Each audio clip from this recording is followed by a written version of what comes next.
ٹھیک اسی طرح جو میلاد پاک مصطفیٰ کے جو مراسم ہوتے ہیں ہمارے پاس، ہو سکتا ہے کہ اس میں اغیار کے کچھ مراسم، کچھ طور طریقے داخل ہو گئے ہیں۔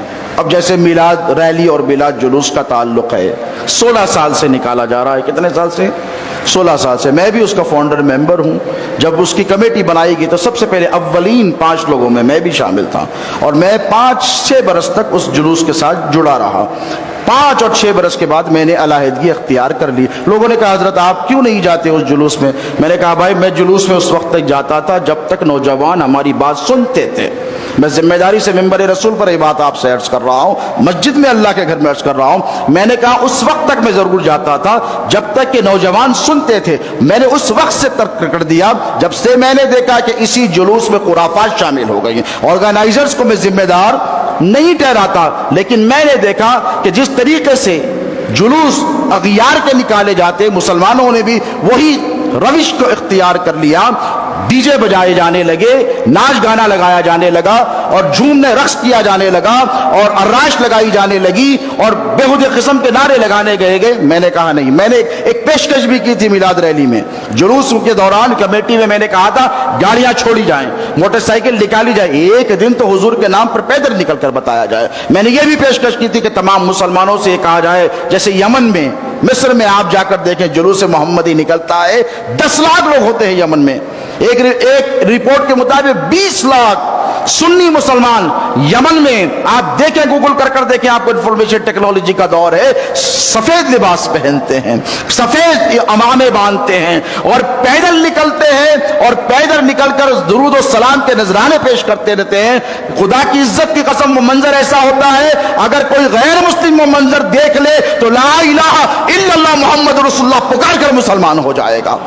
وہ کردار پیش کیا جاتا ہے، لیکن کیا ہو گیا آپ دیکھیے، ایک کمیٹی کو برخاست کیا گیا، دوسری کمیٹی بنائی گئی۔ میں نے کہا کمیٹیوں کے بدلنے سے بدلاؤ نہیں آئے گا، ملت کو بدلنا پڑے گا، سنیوں کو تبدیل ہونا پڑے گا۔ ہر آدمی اپنی ذمہ داری کو محسوس کرے۔ اگر جلوس میں جانا چاہتے، میں نہیں کہتا کہ جلوس میں نہ جاؤ، لیکن جاؤ تو حضور کا کردار اپنا کر جاؤ، جاؤ تو آقا علیہ الصلوۃ والسلام کی سیرت طیبہ کو نگاہوں کے سامنے رکھ کر جاؤ، جاؤ تو اہل بیت اطہار کی زندگیوں کو یاد کرو۔ جلوس میں جاؤ تو صحابہ کا اسوہ اپنی نگاہوں کے سامنے رکھو۔ جلوس میں جاؤ تو کسی رکاوٹ کے لیے مت جاؤ، انسانیت کے راستوں سے رکاوٹوں کو دور کرنے کے لیے جاؤ۔ آپ کہیں گے یہ کریکشن سروسز حضرت کرنے بیٹھ گئے۔ نہیں بھائی، دل دکھتا ہے، تکلیف ہوتی ہے۔ کیوں ہوتی ہے معلوم؟ پوچھا ہم سے جاتا ہے، آپ سے نہیں پوچھا جاتا۔ ہم ہر مکتب فکر کے لوگوں کے ساتھ بیٹھتے ہیں، ہم دیوبندی بھائیوں کے ساتھ بھی بیٹھتے ہیں، ندوہ کے علماء کے ساتھ بھی ہم بیٹھتے ہیں، جمعیت العلماء کے ساتھ بھی ہم بیٹھتے ہیں، تبلیغی جماعت کے ساتھ بھی ہم بیٹھتے ہیں، جماعت اسلامی کے ساتھ۔ یہ صلح کلیت نہیں ہے، یہ قوم کی ضرورت ہے۔ کئی ایسے جلسے ہوتے ہیں جہاں علماء پوچھ لیتے ہیں وہ ہم سے، حضرت یہ کیا لگا کے رکھا ہے آپ کے پاس، اس قسم کی خرافات۔ تو میں کہتا ہوں نوجوانوں سے آپ سب کو سدھارنے کی کوشش مت کیجیے، ایک آدمی بھی اگر سدھر جائے نا تو بات بنے گی۔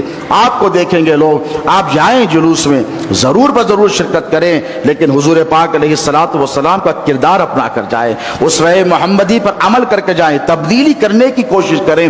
میں نے تبدیلی کی بات کی تھی، لوگ برا مان گئے پچھلی کمیٹی والے، اور کہے ایسا تو نہیں ہوگا، گاڑیاں ہی نکلے گی، ایسا تو نہیں ہوگا، کارز نکلیں گی، ٹرکس نکلیں گے، ٹریلرز نکلیں گے، وہ بھی تو نکالتے ہیں۔ میں نے کہا بھائی ان سے ہمارا اس معاملے میں مقابلہ نہیں ہے، وہ کافر ہیں، وہ مشرک ہیں، ان سے سوال نہیں کیا جائے گا تو نے جلوس کیسے نکالا تھا۔ مسلمانوں تم سے سوال کیا جائے گا، اگر تم رکاوٹ پیدا کرو گے تو تم سے اللہ پوچھے گا ایک مریض مر رہا تھا تم نے راستے کیوں روکے؟ ہو سکتا ہے نا نہیں پوچھے گا، ارے اس آقا کا اسوہ کیا ہم بھول گئے؟ میرے آقا راستے میں چل رہے ہیں، صحابہ بھی پیچھے پیچھے، حضور جھک گئے، صحابہ سہم کر ٹھہر گئے، حضور نے راستے سے ایک پتھر ہٹایا، کونے میں کر دیا، پتھر ہٹایا۔ صحابہ کو بھی حکم دے سکتے تھے نا میرے آقا کہ یہ پتھر اٹھا کر رکھ دو، وہ تو مختار کل ہے۔ آج کل کا کوئی پیر صاحب ہو یا بڑے مولانا ہو، وہ خود نہیں کریں گے، مرید سے کہیں گے، شاگرد سے کہیں گے can you please take that out and keep it some where, وہ پتھر اٹھا کر رکھ دو۔ وہ کیوں؟ سنت پر عمل ایسے نہیں ہوتا ہے، سنت پر عمل کرنا پڑتا ہے دوستوں۔ حضور کیا کرے؟ رکے، پتھر اٹھایا، کونے میں رکھ دیا۔